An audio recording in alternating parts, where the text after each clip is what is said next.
Fala pessoal, tudo bem? Bom, vamos lá, vamos continuar o nosso estudo e agora vamos falar sobre a prescrição que vem prevista lá no artigo 23. Pessoal, a temática de prescrição na Lei 8429, agora com a redação dada pela 14.230, sofre a substancial alteração, tanto no prazo quanto no termo inicial da contagem de prescrição. E aí trago para você, então, meus amigos, a prescrição do artigo 23, que vai dizer que prescreve em 8 anos contados a partir da ocorrência do fato ou, no caso de infrações permanentes, do dia em que cessou a permanência.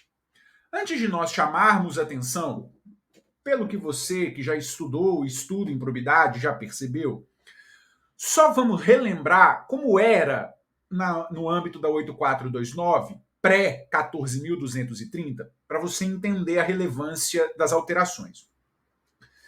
Anteriormente, o artigo 23 trazia o prazo de prescrição.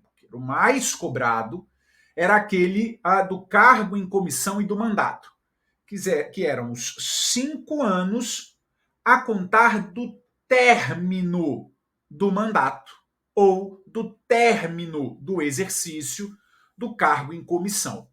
Essa era a previsão do artigo 23. Então era contado 5 anos, era o prazo de 5 anos, a contar do término do exercício do mandato ou do cargo em comissão. Especificamente, quando se falava em cargo efetivo, a contagem seria estabelecida nos termos do estatuto, perfeito? Então variaria de acordo com o estatuto.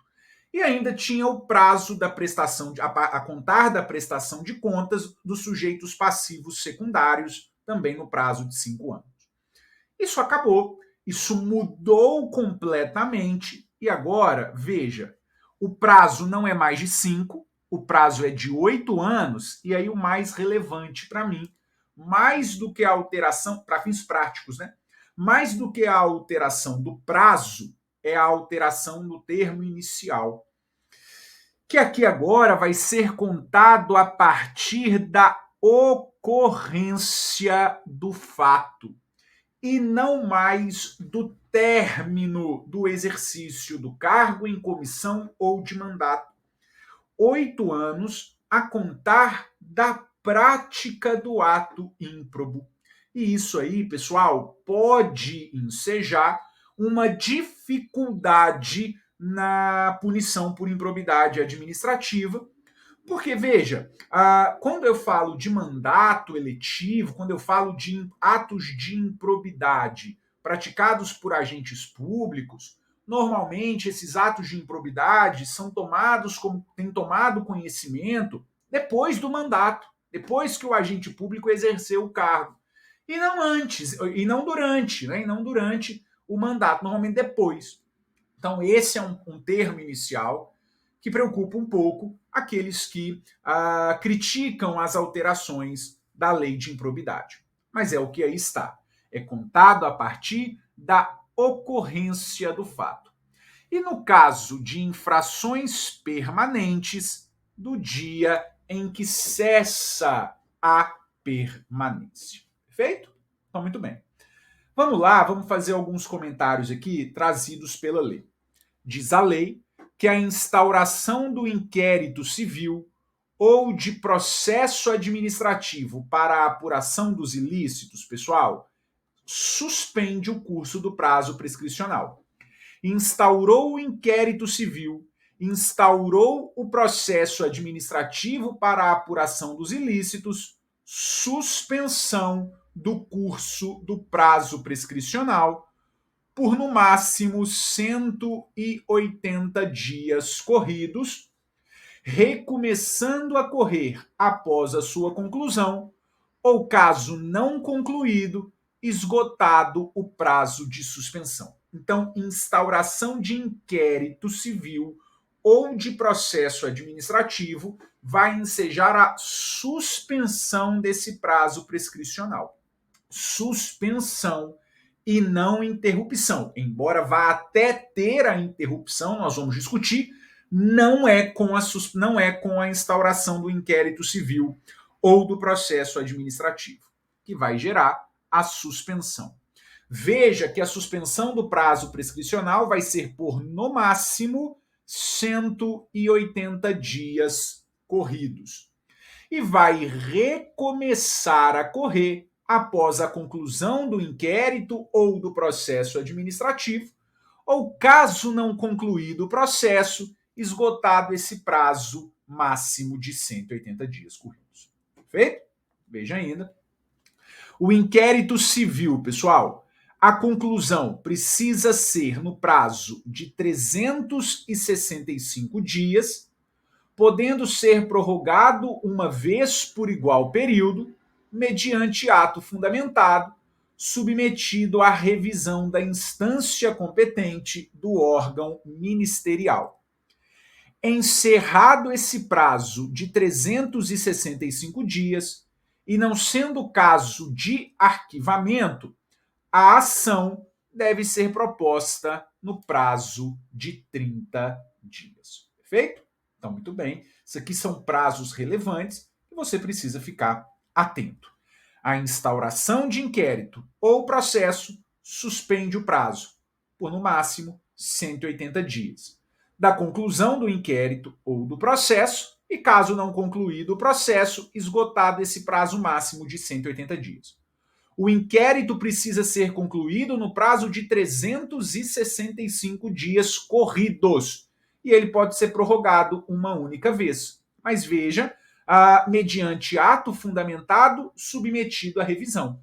Encerrado esse prazo de 365 dias, se não for caso de arquivamento, a ação precisa ser proposta no prazo de 30 dias. Eu repito isso com você, porque é relevante que você memorize esses prazos. Nós seremos muito cobrados nesses prazos nas nossas provas e também no dia a dia da improbidade administrativa. Agora, o que eu trago para você de grande novidade também é a interrupção da prescrição. Porque, pessoal, anteriormente à alteração pela Lei 14.230, o STJ tinha o entendimento de que a interrupção da prescrição na improbidade administrativa ocorria com a simples propositura da ação de improbidade. A simples propositura interrompe o prazo prescricional, e não com a citação válida, como é nos termos do Código de Processo Civil. A nova lei disciplinou isso e trouxe algumas situações que interrompem a prescrição na improbidade.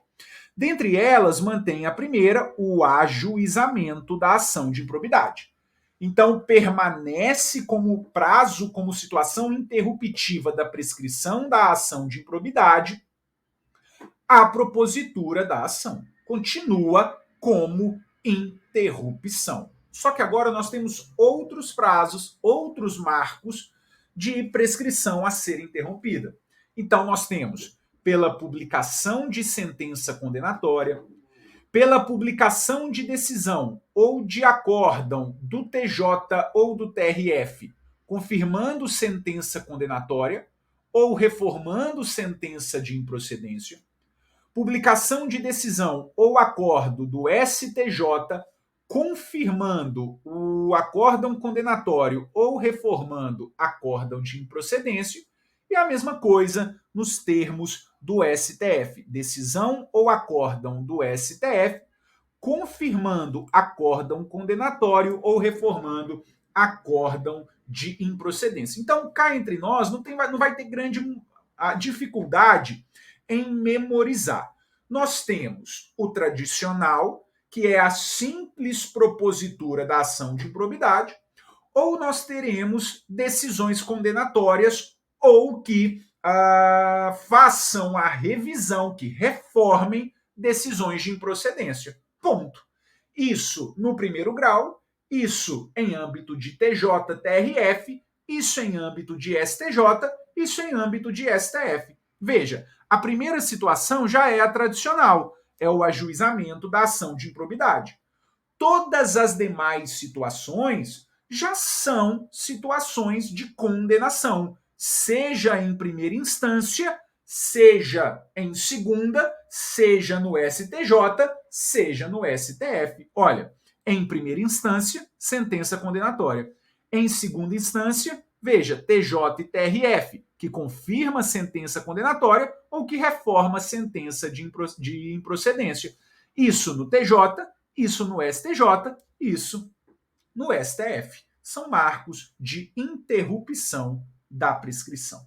Então, o que eu chamo a atenção para você, que os casos de interrupção são esses 5, e o caso de suspensão é a instauração de inquérito ou de processo administrativo. Vai ser muito comum nas nossas provas haver a mescla disso aí.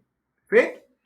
Trago ainda para você, pessoal, que interrompida a prescrição, o prazo recomeça a correr do dia da interrupção pela metade do prazo de 8 anos. Então, esse também é um ponto relevante.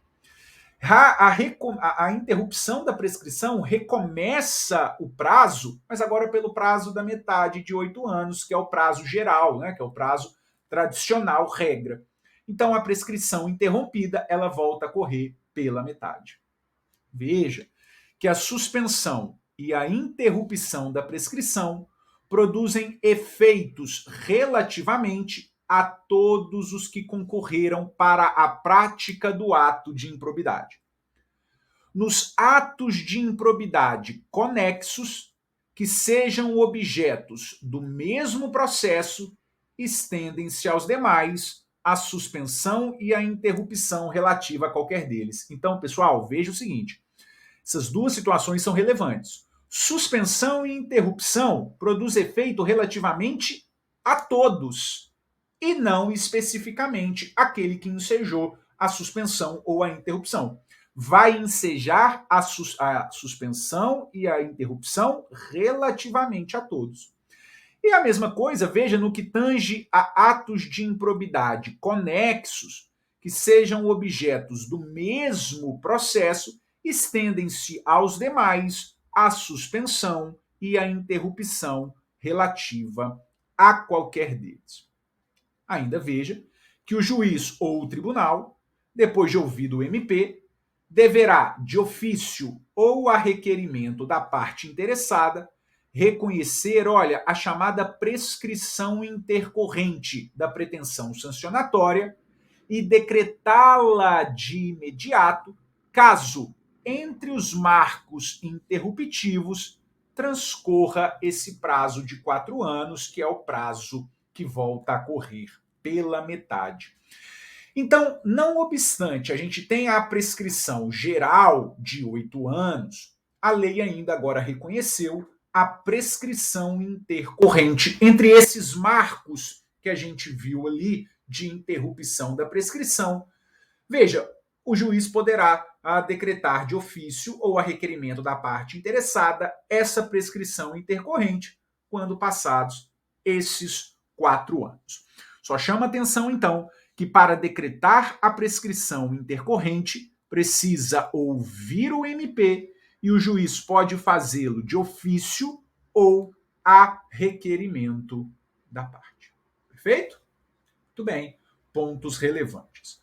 Agora aqui eu quero fazer alguns comentários com vocês que a gente já sabia e alguns também novos. O primeiro que eu trago para vocês está relacionado à ação de ressarcimento, em que o Supremo Tribunal Federal tem o entendimento que há de condutas dolosas de improbidade vai ser imprescritíveis e as ações de ressarcimento por condutas culposas é prescritível. Bruno, mas não há mais condutas culposas de improbidade. Bom, de fato não há, mas a partir da vigência da lei. Mas eu chamo a atenção para você que situações anteriores que nós estivermos nas ações de ressarcimento, elas vão ser prescritíveis. E aí nós podemos até discutir se essas ações de ressarcimento devem ou não ocorrer, mas isso, meus amigos, eu acho que não há uma posição fixa pelas alterações da lei. Isso vai depender bastante dos posicionamentos do STJ e do STF. Mas, de toda forma, as ações de ressarcimento pelas condutas dolosas, que hoje a gente só tem conduta dolosa, vai ser imprescritível, perfeito? E as que já estão aí, ou que estavam de condutas culposas, são prescritíveis. Chama atenção agora para a súmula 634 do STJ, que é a prescrição para o particular. Veja, pessoal, essa súmula 634, não sei mais se ela também faz sentido, né? Porque ela vai dizer que o termo inicial da prescrição para o particular é o mesmo termo inicial da prescrição para o agente público. Mas é porque antes a gente tinha discussão de quando começaria, se era da prática do ato ou se era do término do exercício do mandato ou do cargo em comissão. E ainda poderia variar o termo inicial do agente se ele fosse um agente titular de cargo efetivo. Agora não tem mais essa diferença. Agora é da prática do ato ou da cessação da permanência nos casos dos crimes, das infrações permanentes. Então, honestamente, não importa agora qual é a figura, qual é o agente público envolvido no ato de improbidade. O termo inicial vai ser da data do ato, da data da prática do ato ímprobo, ou, se for uma infração permanente, no caso da sua cessação. Então, a súmula 634 está aí para que você saiba, mas honestamente eu acho que na prática ela perde o seu sentido com as alterações do artigo 23. Trago ainda para você as questões de concursos de agentes, porque veja, o STJ tem entendimento de que quando nós tivermos vários agentes públicos no polo passivo, a prescrição é contada de maneira individual. Porque eu podia ter titular de cargo em comissão, eu podia ter titular de mandato e eu podia ter titular de cargo efetivo. E aí os termos iniciais seriam diferentes. Mas agora, esse entendimento do STJ, a meu ver, também perde o sentido.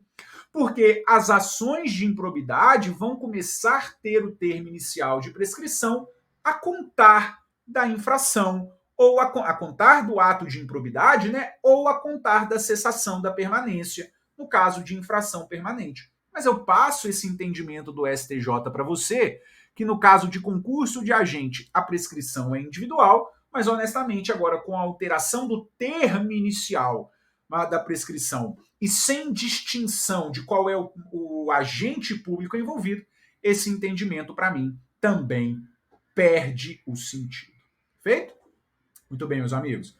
Continuo com vocês e agora entro em comentários relevantes para nós caminharmos para o final deste nosso encontro. E aí, no que tange a comentários relevantes, primeiro, trago para você o seguinte, olha, o artigo 21 diz que a aplicação das sanções previstas na lei vai independer, 1, da efetiva ocorrência de dano ao patrimônio público, salvo quanto à pena de ressarcimento e agora também quanto aos casos de dano ao erário. Quanto às penas de ressarcimento, já era assim, já tinha essa previsão. Agora, o artigo 21 acresceu o dano ao erário. Ele só quis deixar mais claro, embora nós já tenhamos visto que em diversas passagens da lei, para que haja a aplicação da sanção de dano ao erário, eu preciso de efetivo dano. É que nas demais situações independe de efetiva ocorrência de dano. Ou seja, no enriquecimento ilícito e na lesão ao erário, eu não preciso de efetivo dano. Mas no caso de dano ao erário, eu preciso do efetivo dano. E na pena de ressarcimento, eu só vou ressarcir se o dano for efetivo. Bom, trago ainda para você que, em razão desse inciso 1, o STJ entende que não aplica o princípio da insignificância no âmbito da improbidade administrativa. E o 21, inciso 2, manteve que a aplicação das sanções também independe da aprovação ou da rejeição de contas pelo Tribunal de Contas. Ou seja, o Tribunal de Contas aprovando ou rejeitando as contas, isso não vai influenciar na aplicação das sanções de improbidade. O Tribunal de Contas pode aprovar as contas e ainda assim ser aplicado a pena de improbidade, as sanções de improbidade. O Tribunal de Contas pode rejeitar as contas e não aplicar as sanções de improbidade, porque são situações que são independentes. Perfeito? Ponto relevante para nós. E para fecharmos, trago aqui para você ainda os parágrafos 3º, 4º e 5º. Diz a lei que as sentenças civis e penais produzirão efeitos em relação à ação de improbidade quando decidirem pela inexistência da conduta ou pela negativa de autoria. Então, pessoal, se no âmbito civil, se no âmbito penal for decidido pela inexistência de conduta ou pela negativa de autoria, essas sentenças absolutórias vão repercutir na improbidade e, consequentemente, vão gerar a absolvição no âmbito da improbidade. Você lembre que a regra é que as instâncias são independentes. A instância civil, a instância penal e a instância administrativa são independentes. E agora nós temos uma figura sui generis, que é a instância da improbidade, que não é ação civil, que não é ação penal, que não é ação administrativa, que é uma ação sancionatória, repressiva sancionatória. No âmbito civil e no âmbito penal, se houver a absolvição por negativa de fato ou negativa de autoria, isso vai ensejar a comunicabilidade no âmbito da ação de improbidade e o sujeito também será absolvido no âmbito da improbidade. Agora, veja, pessoal, que a absolvição criminal em ação que discuta os mesmos fatos, confirmada por decisão colegiada, impede o trâmite da ação de improbidade. Pessoal, não precisa ser trânsito em julgado aqui. Olha para você ver, eu chamo muita atenção para você o seguinte, olha, a absolvição a absolvição criminal em que se discuta os mesmos fatos, se for por decisão colegiada, nem precisa ser trânsito em julgado, é decisão colegiada, vai impedir a ação de improbidade, havendo comunicação com os fundamentos de absolvição previstos no artigo 386 do Decreto-Lei 3689, que é o chamado Código de Processo Penal. Perfeito? Então, olha, não é trânsito em julgado, hein? A questão da absolvição criminal, e veja, hein? A absolvição criminal em que se discuta os mesmos fatos, tá? Veja que aqui não está nem dizendo qual é a razão da absolvição criminal. Vai ensejar o impedimento da ação de improbidade. Muito perigoso isso aqui. Veja, a absolvição, não importa do que, não importa por qual razão, nesse caso, por decisão colegiada. E por fim, eventuais outras sanções aplicadas em outras esferas deverão ser compensadas com as sanções aplicadas no âmbito da improbidade. A gente já tinha visto isso, a lei sempre se preocupando com a harmonização das sanções para que não haja uma sanção, para que não haja sancionamento em excesso. Perfeito, meus amigos? Então é isso, viu? Muito obrigado. Um grande abraço.